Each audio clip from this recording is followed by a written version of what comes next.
नमस्कार। KD college की online कक्षाओं में आप सभी का हार्दिक स्वागत है, अभिनंदन। हमारा जो पेपर है वो है बाल्यावस्था एवं विकास। उसके अंदर बीए बीएड और बीएससी बीएड प्रथम वर्ष है, उसके अंदर ये द्वितीय पेपर है जो चलता है बाल्यावस्था एवं विकास। इसके अंदर हमारा जो प्रकरण है वो चल रहा था, पहले बाल्यावस्था चल रही थी। बाल्यावस्था के अंदर उसका अर्थ पढ़ा था हमने, उसकी परिभाषाएं पढ़ी थी, उसकी विशेषताएं पढ़ी थी, क्या क्या विशेषताएं बालकों की होती है। जो बाल्यावस्था के अंदर बालक रहते हैं तो किस प्रकार की उनकी अवस्था रहती है, किस प्रकार से उनका विकास होता है, इन सब चीज़ों के बारे में हमने पूर्व में अध्ययन किया है। आज का हमारा जो प्रकरण है वो है बालक के विकास पर परिवार का प्रभाव। जो बालक का विकास होता है, बालक का जो मानसिक विकास होता है, उसका परिवार का क्या प्रभाव बालक पर पड़ता है, इन सब चीज़ों को आज हम अध्ययन करेंगे। तो पहला जो प्रभाव है वो है घर के वातावरण का प्रभाव।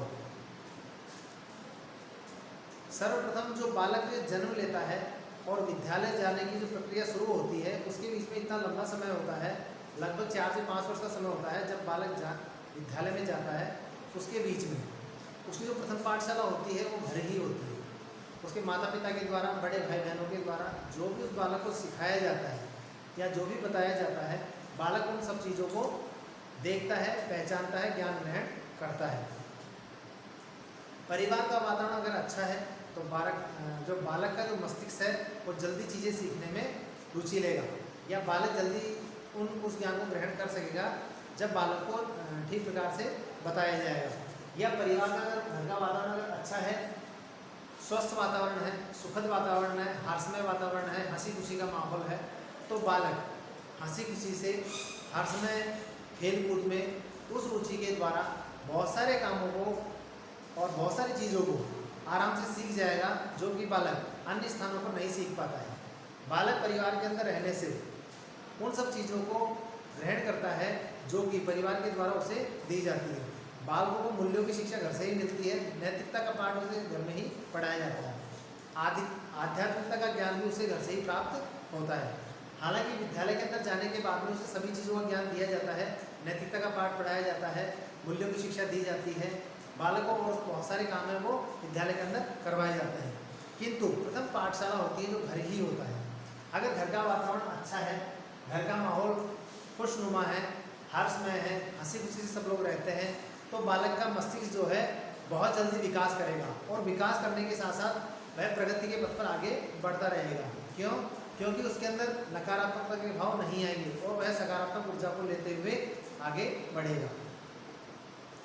जब हम बात करते हैं सकारात्मकता और नकारात्मकता की, तो जब सकारात्मक कार्य या सकारात्मक तरीके से किसी भी कार्य को जब किया जाता है तो वह कार्य प्रभावी रूप से पूर्ण होता है, या सकारात्मकता से कोई भी कार्य करने से वह निश्चित ही पूर्ण होता है और बहुत जल्दी पूर्ण होता है। क्योंकि सकारात्मक एक ऐसा पक्ष है जब हम किसी कार्य को करना प्रारंभ करते हैं और हमारा भाव ये रहता है कि यह कार्य निश्चित रूप से पूर्ण होगा, तो वह निश्चित रूप से पूर्ण हो जाता है। क्यों? क्योंकि उसके अंदर हमारे कार्य के साथ साथ हमारा मन भी लगा रहता है। इसे सकारात्मकता के साथ में कार्य करने से हमारे मन भी साथ में रहता है और कोई भी कार्य जिसको हम कर रहे हैं वो जल्दी ही पूर्ण हो जाता है। लेकिन अगर मन के अंदर नकारात्मकता है, हम किसी चीज़ को नकारात्मकता के तरीके से देखते हैं या नकारात्मकता हमारे अंदर रहती है, तो हम उस कार्य को करते हुए भी हम पशोपेश में रहते हैं, हम बीच मध्यधार में रहते हैं कि मैं ये कार्य शुरू कर रहा हूँ, मैं इस कार्य को कर पाऊँगा या नहीं कर पाऊँगा, मैं अगर नहीं कर पाऊँगा तो लोग क्या सोचेंगे, या मैं इस काम को शुरू करूँ या ना करूँ। इस प्रकार से नकारात्मक भाव रहने से व्यक्ति कोई भी कार्य शुरू करने से पहले ही डर जाता है या उस कार्य के प्रति नकारात्मकता उसके मन में आ जाती है। नकारात्मक भाव आने से उस कार्य की सिद्धि में, उस कार्य को पूर्ण होने में बहुत सारी कठिनाइयाँ आती है, क्योंकि बालक या व्यक्ति मन से तैयार नहीं होता है। जब हम किसी कार्य को मन से करने में तैयार होते हैं या करने लगते हैं तो वह कार्य बहुत जल्दी और अच्छी प्रकार से पूर्ण होता है। उसके अंदर बहुत सारी विशेषता देखने को मिलती है, उसके अंदर बहुत अच्छी अच्छी चीज़ें समाविष्ट होती है। इस प्रकार अगर घर का वातावरण अच्छा है तो बालक पर सकारात्मक प्रभाव पड़ेगा और बालक उन सब चीज़ों को जल्दी ग्रहण कर लेगा जो बालक ज़्यादा समय में ग्रहण करता है। इस प्रकार घर के वातावरण का प्रभाव सर्वाधिक पड़ता है। दूसरा है माता पिता का व्यवहार। सभी घरों के अंदर माता पिता जो रहते हैं अपने अपने बालकों से अलग अलग प्रकार का व्यवहार करते हैं। कई माता पिता होते हैं अपने बालकों से बहुत ही रूखा व्यवहार करते हैं, जिसके कारण बालक का मन असंतुष्ट रहता है या उसका स्वभाव चिड़चिड़ा हो जाता है। लेकिन कुछ माता पिता अपने बच्चों का विशेष ध्यान रखते हैं और वे बच्चों का जो व्यवहार है उसको सही करने में या उनके साथ सही व्यवहार करने में अपनी रुचि रखते हैं, क्योंकि अच्छे व्यवहार करने से बालकों का मन सही रहता है या उनके अंदर सकारात्मक ऊर्जा बनी रहती है। किसी भी कार्य को करने के लिए माता पिता का व्यवहार बालकों से ठीक होना आवश्यक है। अगर माता पिता का व्यवहार बालक के साथ ठीक रहेगा तो बालक निश्चित रूप से ही उन्नति करेगा, क्योंकि उसको जो भी ऊर्जा मिलती है सर्वप्रथम घर से ही मिलती है। जब बालक सुबह उठता है और उसे अगर नकारात्मक बातें कहकर अगर उसे बालक को असंतुष्ट कर दिया गया है तो बालक कोई भी कार्य करने में सक्षम नहीं होगा। लेकिन अगर बालक को सकारात्मक तरीके से किसी प्रकार की चीज़ समझाई जाएगी या सकारात्मक व्यवहार किया जाएगा तो बालक जो कार्य नहीं होने वाला है उस कार्य को भी आसानी से कर लेगा। इसलिए जो दूसरा प्रभाव है, जो परिवार का जो वातावरण है, जो परिवार का जो प्रभाव है वह क्या करता है, माता पिता के व्यवहार से बहुत अधिक महत्वपूर्ण है, क्योंकि परिवार का जो वातावरण है, परिवार का जो प्रभाव है वह माता पिता से ही दिखाई देता है। अगला है बच्चों में भेदभाव की नीति का प्रभाव। कई बार क्या होता है, एक परिवार के अंदर या एक ही माता पिता के 4 संतानें हैं या 5 संतानें हैं या 3 संतानें हैं, तो माता पिता क्या करते हैं, अलग अलग बच्चों से अलग अलग व्यवहार करते हैं। एक बालक से अच्छा व्यवहार करते हैं, एक बालक से गंदा व्यवहार करते हैं। एक बालक को कोई चीज़ दिलाई जाती है, एक बालक को नहीं दिलाई जाती है। या यहाँ कहा जाए कि बालकों से जो अलग अलग व्यवहार होता है वह लिंग भेद के आधार पर भी हो सकता है, कि बालक है तो इसको अमुक चीज़ दिलवा दी जाए, बालिका है तो इसको ये चीज़ नहीं दिलवाई जाए, या अन्य कई सारे प्रभाव है जिसके माध्यम से उन पर प्रभाव पड़ता है। लेकिन अगर भेदभावपूर्ण नीति का अगर प्रयोग माता पिता के द्वारा किया जाता है, परिवार सदस्यों के द्वारा किया जाता है, तो बालकों के अंदर कुंठा की भावना जागृत हो जाती है और बालक किसी भी कार्य को पूर्ण रूप से करने में सक्षम नहीं होते हैं, क्योंकि बालकों को सकारात्मक एक ऐसा पक्ष है जिसके माध्यम से कोई भी कार्य करना संभव हो जाता है। आज तक जितने भी बड़े बड़े कार्य किए गए हैं या बड़े बड़े उपलब्धियां प्राप्त की गई है वह सकारात्मक सोच के माध्यम से प्राप्त हुई है।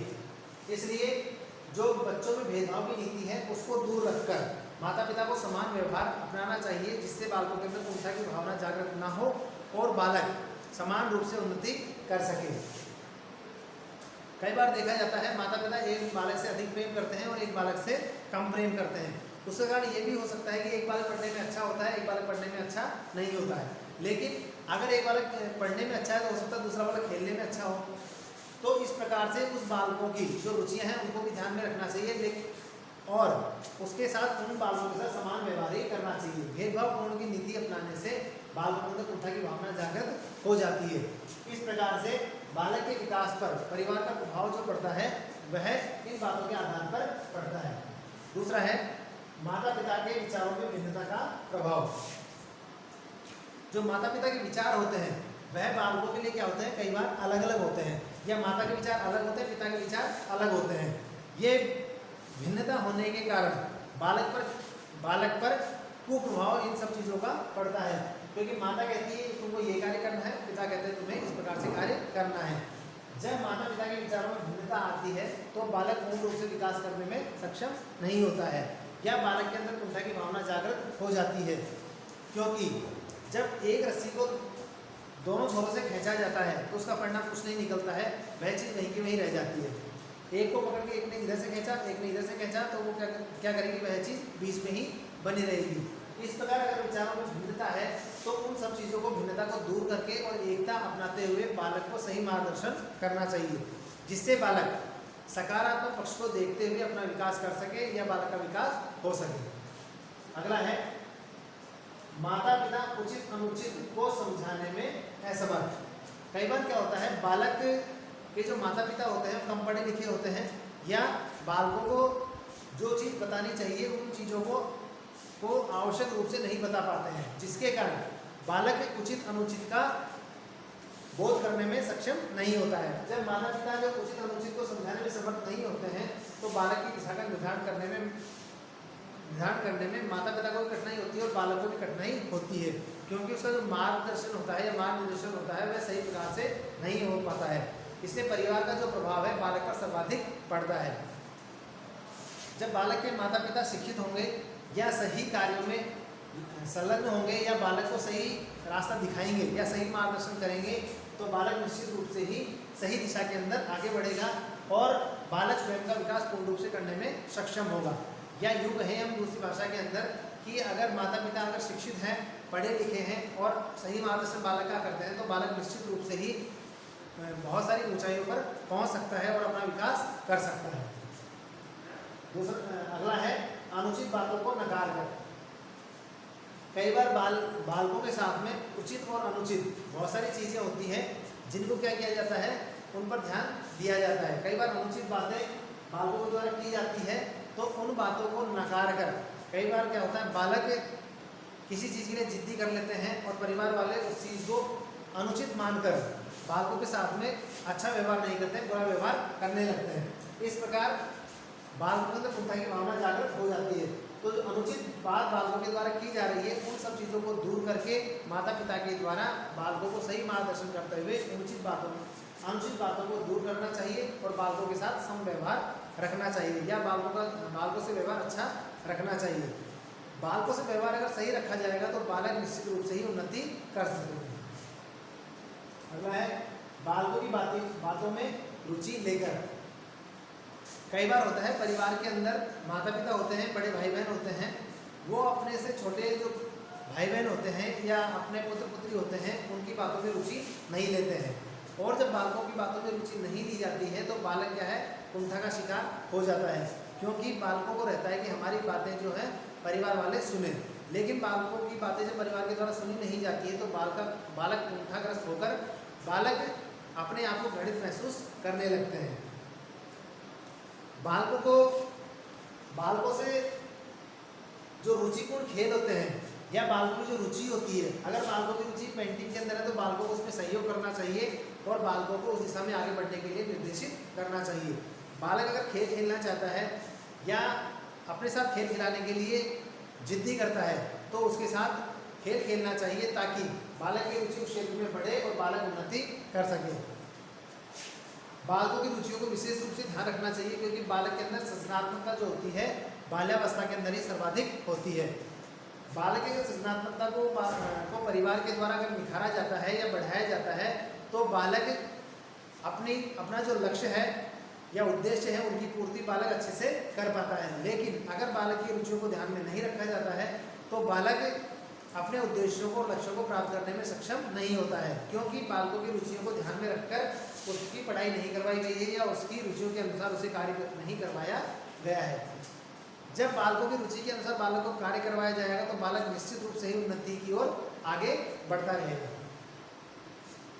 अगला है बालकों की खेलकूद व मनोरंजन की गतिविधियों में रुचि लेकर। जैसा कि हमने ऊपर वाले पॉइंट के अंदर देखा है, उसकी बातों में रुचि लेना या उनके खेलकूद या मनोरंजन की जो चीज़ें हैं उसमें रुचि लेना। परिवार के जो सदस्य हैं उनके द्वारा बालकों की जो खेलकूद है उनमें रुचि लेना चाहिए और उनके साथ खेल खेलना चाहिए ताकि बालक के अंदर खेल भावना का विकास होगा, सहयोग की भावना का विकास होगा, एकता की भावना का विकास होगा और बहुत सारी ऐसी चीज़ों का विकास होगा जिसके माध्यम से बालक समाज में, परिवार में और बाहर मित्र मंडली में सभी जगह अपना एक स्थान कायम कर सकेगा। क्योंकि बालक को खेल खेल के माध्यम से बहुत सारी चीज़ें हैं वो सीख जाता है। बालक को अगर खेल कूद के माध्यम से सिखाया जाता है तो बालक जल्दी सीखने में समर्थ होता है। इसलिए बालक के साथ खेल कूद व उसके मनोरंजन की गतिविधियाँ, कई बार बालकों को जो मनोरंजन की गतिविधियाँ होती है उनके अंदर भी बालकों के साथ रुचि लेना चाहिए। कभी पजल खिलाना चाहिए, कभी पेपर के अंदर बहुत सारी जो पहेलियाँ आती हैं उनको सिखाना चाहिए, किस प्रकार से पढ़ना चाहिए, किस प्रकार से खेलना चाहिए, किस प्रकार से अन्य कार्य करना चाहिए। मनोरंजन के लिए बहुत सारी चीज़ें हैं जिसके माध्यम से बालकों का मनोरंजन किया जा सकता है या बालकों के साथ मनोरंजन में रुचि लेना चाहिए ताकि बालक अपना जो विकास है पूर्ण रूप से करने में सक्षम या कर सके। अगला है बाल सुलभ व्यवहार का प्रभाव। परिवार का जो वातावरण है या परिवार के अंदर जो सदस्य हैं वो अगर बालक के साथ सुलभ व्यवहार करेंगे, अच्छा व्यवहार करेंगे, तो बालक जल्दी ही अपना जो विकास करता है वह तीव्र गति से कर सकेगा। क्यों? क्योंकि बालक के साथ सुलभ व्यवहार या अच्छा व्यवहार किया जा रहा है। बालक के व्यवहार का प्रभाव भी सर्वाधिक उसके मस्तिष्क पर पड़ता है। बालक के साथ अगर अच्छा व्यवहार किया जाता है तो बालक जल्दी ही उन्नति करने में सक्षम हो जाता है, क्योंकि बालक को ऐसा दिशा निर्देशित किया गया है या बालक के साथ ऐसा व्यवहार हुआ है जिससे वह सकारात्मकता को अपनाते हुए आगे बढ़ता रहता है। अर्थात बालक के साथ अगर सुलभ व्यवहार, अच्छा व्यवहार किया जाता है तो बालक निश्चित रूप से ही उन्नति को प्राप्त कर लेता है और उन्नति को भी जल्दी प्राप्त कर लेता है। क्यों? क्योंकि बालक ने सभी चीज़ों के अंदर सकारात्मकता देखी है। जब सकारात्मकता को देखते हुए व्यक्ति मन से कार्य करता है, सकारात्मक भाव रखते कार्य करता है, तो वह कार्य बहुत जल्दी पूर्ण हो जाता है। अगला है स्नेह भाव प्रदर्शित करके। परिवार के जो बड़े भाई बहन हैं, माता पिता हैं, दादा दादी है या अन्य परिजन हैं, वो बालकों के साथ क्या करें? स्नेह भाव प्रदर्शित करें। बालकों को समय समय पर ऐसी चीज़ें करवाते रहें जिससे उनके अंदर स्नेह की भावना बनी रहे। कई बार त्योहारों में बालकों के साथ अच्छा व्यवहार नहीं किया जाता। बालकों के साथ त्यौहार हो, उनके साथ खेलकूद करना चाहिए, मनोरंजन करना चाहिए। त्योहारों को त्योहार की भावना से मनाना चाहिए या खेलकूद को खेलकूद की भावना से मनाना चाहिए। परिवार के